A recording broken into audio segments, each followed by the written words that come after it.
নমস্কার, আমি মহাদেবানন্দ তীর্থনাথ আপনাদের স্বাগত জানাই আমার বৈদিক জ্যোতিষ বিষয়ক আলোচনার মঞ্চ, আমার ইউটিউব চ্যানেল পরাশর বাংলা।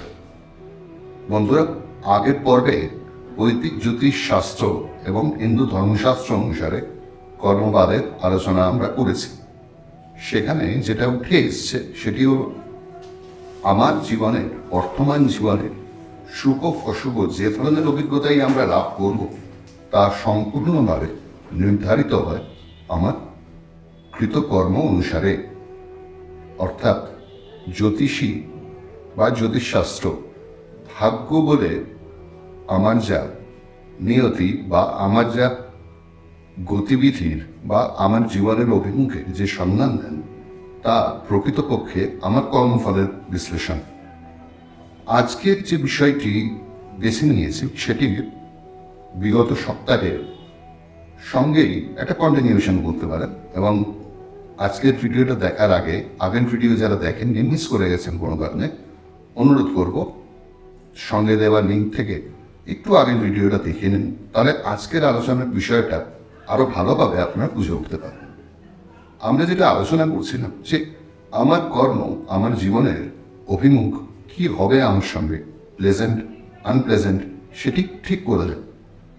এবং আমরা যখন রাশিচক্র বিচার করি সেখানে মূলত যে বিষয়টির ওপর আমরা নজর দিই, একটি রাশিচক্র, 12টি ঘর বিশিষ্ট এবং নবগ্রহ। এখানে আমরা যেটা আগের সপ্তাহে বলেছি যে দেহ, মন এবং আত্মা, এই ত্রিবিধ আইডেন্টিটি মিলে আমি এবং আপনি। আমি একটি আত্মা, আমি একটি মন এবং আমি একটি দেহের সংমিশ্রণ।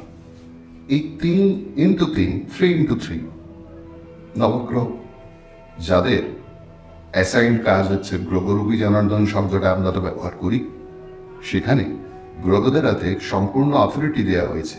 তারা আমাদের কর্ম নিরীক্ষণ করছেন, আমাদের কর্ম অনুসারে আমাদের কর্মের ফল প্রদান করছেন এবং আমাদের অন্তরের সাধুত্বের বৃদ্ধি করে অসাধুত্ব নিউট্রালাইজ করে দিচ্ছেন, কমিয়ে দিচ্ছেন।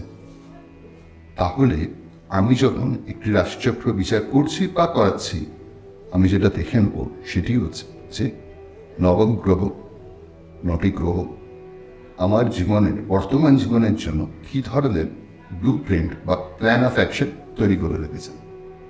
এবার খুব স্বাভাবিকভাবে একটি রাশিচক্রের সবকটি দিক কি খারাপ থাকতে পারে? হতেই পারে আমি হয়তো পড়াশোনায় এত দক্ষ নই, কিন্তু আমি খুব ভালো ছবি আঁকি। আপনি হয়তো পড়াশোনাটাও ভালো, সঙ্গে খুব ভালো গান করেন। আরেকজন হয়তো এর সঙ্গে সঙ্গে খুব ভালো নাচ করেন বা খেলাধুলায় অত্যন্ত দক্ষ। তাহলে এই যে স্পেশাল এবিলিটিস তৈরি হচ্ছে, এটাও তো আমার সিদ্ধান্ত অনুসারে, আমার বৈদিক জ্যোতিষ শাস্ত্রের সিদ্ধান্ত অনুসারে আমার প্রিভিয়াস পার্টগুলো যে ধরনের কর্মের মধ্যে দিয়ে যাওয়া হয়েছিল তারই প্রতিফল। তাহলে জ্যোতিষী যখন রাশিচক্র বিচার করছেন, তিনি 9টি গ্রহের অবস্থা বিচার করছেন, রবি থেকে শুরু করে কেতু। আজকে যেটি আলোচনার বিষয় যে আমার আপনার রাশিচক্রে হতেই পারে 9টির মধ্যে হয়তো 5টি গ্রহ ভালো অবস্থানে আছে, 4টি নেই। তার প্রশ্ন হচ্ছে যে কি ধরনের কর্ম আমরা করতে পারি যাতে ভালো থাকে গ্রহগুলো আরো ভালো হতে পারে, উত্তর সুরত্ব বৃদ্ধি হতে পারে এবং আরো গুরুত্বপূর্ণভাবে তথাকথিত 4টে খারাপ অবস্থানে থাকা গ্রহের যে ফলাফল, ওই খারাপ ফলাফলগুলো আমরা কিভাবে কমিয়ে নিতে পারি।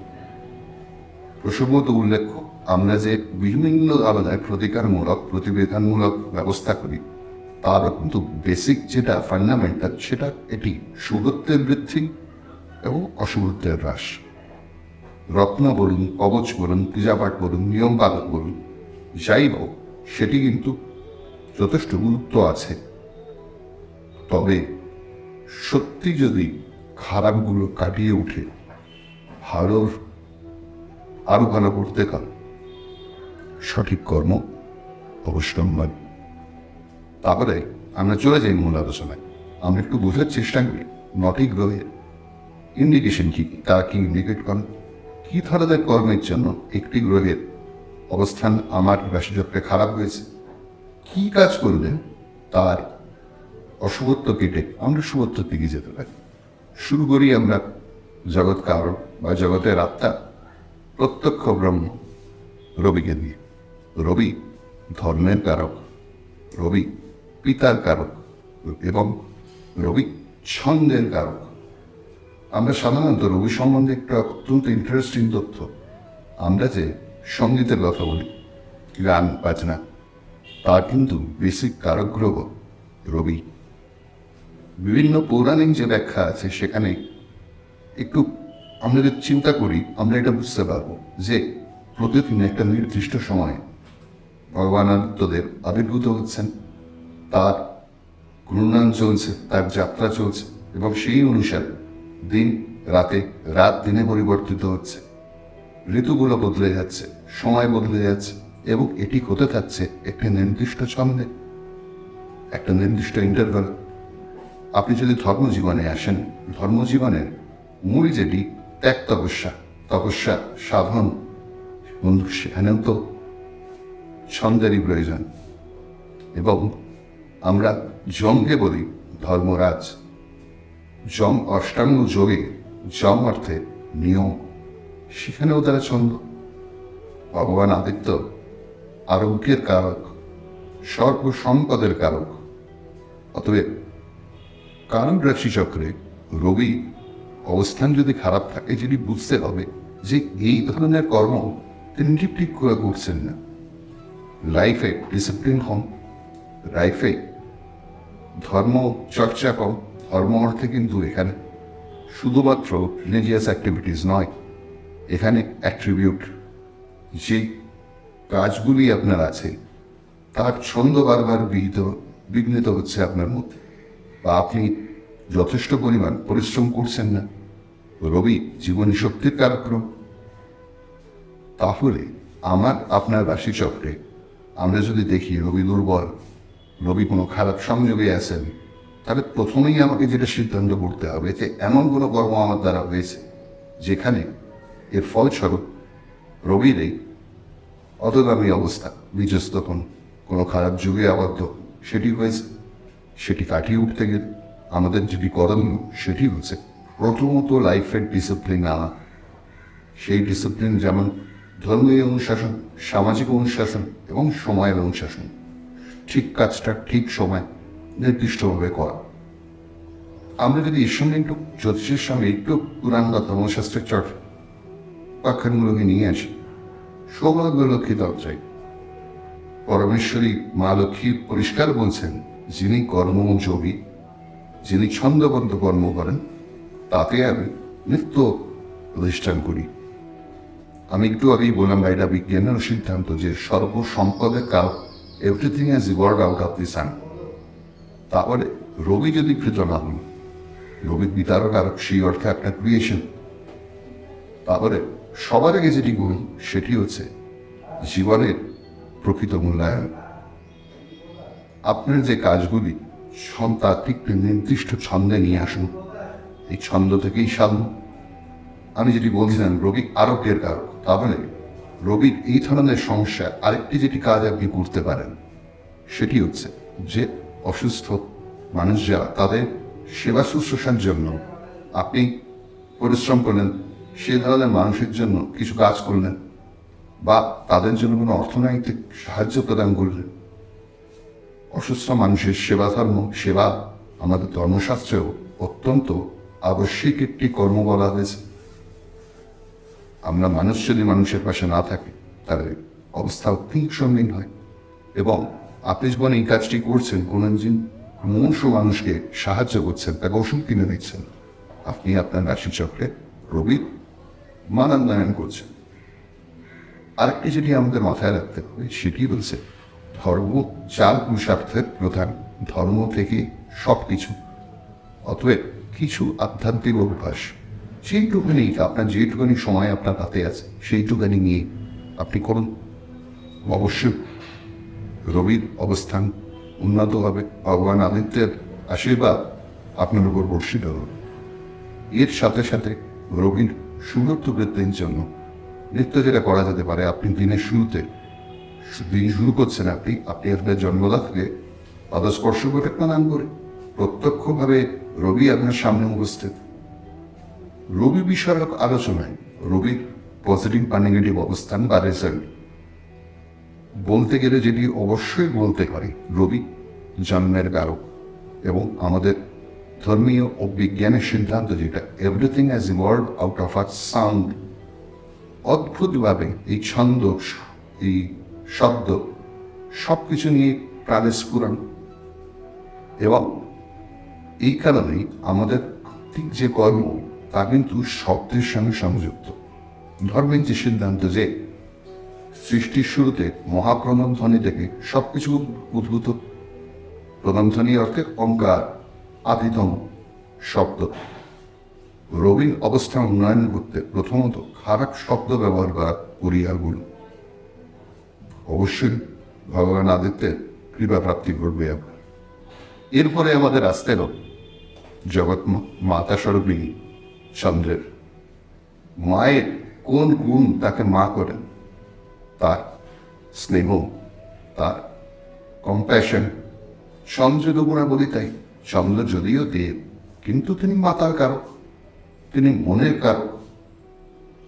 তাহলে চন্দ্রের উন্নতির জন্য আমাদের যেটা দেখতে হবে যে এই দুটি ভাবের আমাদের মধ্যে যদি স্ফুরণ হয়, মা বলতে সেই বিশ্বজালিনী অন্নপূর্ণার কথা মাথায় আসে। একটু মায়ের যদি আমরা ধ্যান করি বা মায়ের যদি মূর্তি কল্পনা করি, কি দেখব? মায়ের শিরে বা জগন্মাতা দুর্গার শিরে সেই চন্দ্রের উপস্থিতি, অর্ধচন্দ্রের, এবং মা অন্নপূর্ণা বিশ্বদ্যা বিশ্বজালিনী প্রত্যক্ষ রূপে শিরকে অন্ন প্রদান করছেন। তাহলে চন্দ্র যদি আপনার খারাপ থাকে, যে কাজটি আপনার করা দরকার, অন্ন দান করুন। চন্দ্র আমাদের রাশিচক্রে বৃষ রাশি অর্থাৎ যে আত্মীনা কালপুরুষের রাশিচক্রের তৃতীয় ভাব, সেখানে গিয়ে তিনি প্রথম 3 ডিগ্রিতে উচ্চস্তমান, তারপরে 27 ডিগ্রি, তার কোন ত্রিকোণ বা আনন্দ স্থান। রাশিচক্রের চতুর্থ ভাব যা কিনা বিদ্যা, যা কিনা মন, যা কিনা মাতা মাতৃভূমি, তার সঙ্গে সংযুক্ত। তাহলে রবির পরবর্তনের জন্য যেমন আমরা দিন শুরু করছি পিতাকে প্রদান করে, আমি যেটা চন্দ্রের ক্ষেত্রে করতে পারি, নিত্য মাতার আশীর্বাদ নিয়ে কাজ শুরু করা। আমি যেটি করতে পারি সেটি হচ্ছে একটি কম্প্যাশন নেচার তৈরি করা, মানুষের প্রতি প্রীতি এবং সহানুভূতিপূর্ণ আচরণ রাখা। এগুলি করলে অবশ্যই চন্দ্রদেব বা জগন্মাতা স্বরূপিণী চন্দ্র আপনার উপর কৃপা বর্ষণ করবেন। এরপর শরীর বৃত্তি সহায়ক যে পরিচালক মঙ্গল, তাকে আমরা প্রতিরক্ষা সুরক্ষার কারক গ্রহ রূপে জানি। ধর্মশাস্ত্রে মঙ্গলের দেবতা যিনি, তিনি হচ্ছেন কুমার কার্তিক বা স্কন্দ। কার্তিক বললে আপনি কি বলবেন? দেবসেনাপতি। সেটি যেমন দেবসেনার স্বামী অর্থাৎ পতি, তিনি দেবতাদের সেনাপতিও বটে। কুমার মঙ্গল মনে হয় এইটি হল সব থেকে বেশি মিসআন্ডারস্টুড করি যায়। মঙ্গল সম্বন্ধে প্রাচীন যে আকর জ্যোতিষ গ্রন্থগুলি, সেখানে পরিষ্কার বলা হচ্ছে তিনি মহাতেজার উগ্ররূপী হলেন। নির্মল চিত্তে মঙ্গলের পরবর্ধনের জন্য প্রথমত যেটি দরকার, মঙ্গল একটি অ্যাজাইল অ্যাক্টিভ প্ল্যানেট।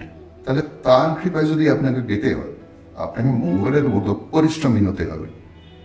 মঙ্গল খারাপ, দেখুন এরকম তো হয় অনেক রাশিচক্রে, দেখা যাচ্ছে কোনো একটি গ্রহের অবস্থান খারাপ, কিন্তু নির্দিষ্ট জ্যোতিষ সূত্র মেনে সেই রাশিচক্রে আমি কোনো ধরনের রত্ন বা স্থূল প্রতিকার প্রয়োগ করতে পারছি না। তাদের সেই ক্ষেত্রে কি করণীয় বা কি ধারণা? সেই ক্ষেত্রে এই ধরনের ক্রিয়মান অ্যাক্টিভিটিস কিন্তু আমাদের তাতে অল্টারনেটিভ থাকে। মঙ্গলের অসুবিধা হবে, সবার আগে যেটি করুন পরিশ্রমী করুন। পরিশ্রমের অর্থে সারাদিন যথেষ্ট অ্যাজাইল এবং অ্যাক্টিভ লাইফস্টাইল আপনাকে কাটাতে হবে। এবং এর পরে যেটা আপনাকে করার প্রয়োজন সেটি হচ্ছে যে ধর্মের কারণে ধর্ম রক্ষার্থে আপনি সচেষ্ট হন।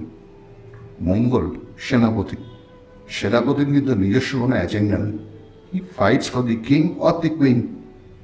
তাহলে ধর্ম অর্থে যা সঠিক, যা শুভ, তা এস্টাবলিশমেন্টের জন্য, সেটিকে টিকিয়ে রাখার জন্য আপনাকে সচেষ্ট থাকতে দাও। তা বলে কোনো উগ্রতা বা কোনো রকম ইনডিসিপ্লিন অ্যাক্টিভিটিস কিন্তু আপনাদের মঙ্গলের আশীর্বাদ দিতে পারেন। অতএব একটা কন্ট্রোল এবং purposeful, for a honest purpose, for a Nobel purpose আপনার সংগ্রাম, সারাদিনে একটা অ্যাজাইল, একটা অ্যাক্টিভ লাইফস্টাইল কাটানো, এইগুলো আপনাকে মঙ্গলের আশীর্বাদ এনে দিতে পারে। মঙ্গল ভ্রাতাভূমির কারক, তাদের সঙ্গে সুসম্পর্ক রক্ষা করুন। ঠিক যেভাবে রবি পিতার এবং চন্দ্র মাতার কারক, মঙ্গল আমাদের ভ্রাতাভূমির কারক। অতএব ব্যক্তি জীবনে, ব্যক্তিগত জীবনের পরিসরে আমি আমার পিতৃস্থানীয় ব্যক্তিগণ, মাতৃস্থানীয় ব্যক্তিও, ভ্রাতাভূমিনী এবং আত্মীয় ভগিনী প্রতিম যারা, তাদের সঙ্গে যদি সুসম্পর্ক রাখি, তাদের সঙ্গে যদি সদ্ভাব বজায় করে চলি, রবি চন্দ্র মঙ্গলের আশীর্বাদ আমি এমনিতেই পাব। কর্ম করে কোনোদিন কর্মফল থেকে বঞ্চিত হতে হয় না আমার, এবং শুভ কর্ম অতি অবশ্যই শুভ কর্মফল আমাদের এনে দেবে। মঙ্গলের পর গ্রহদের সারণীতে আমাদের সামনে উপস্থিত হন গ্রহমণ্ডলের যুবরাজ বুধ। বুধ বালক গ্রহ, অর্থাৎ বুধ সজীবতা। বুধ একটি রাজসিক গ্রহ। বুধ সম্পদকারক এবং জ্ঞানের কারক গ্রহ। এডুকেশন সিস্টেম, ভ্যালু এডিশন, এই যাবতীয় গুণাবলীগুলি বুধের সঙ্গে সম্পৃক্ত। এবং বুধ যেহেতু বালক, সে শিখছে, অর্থাৎ অনুকরণ প্রবণ।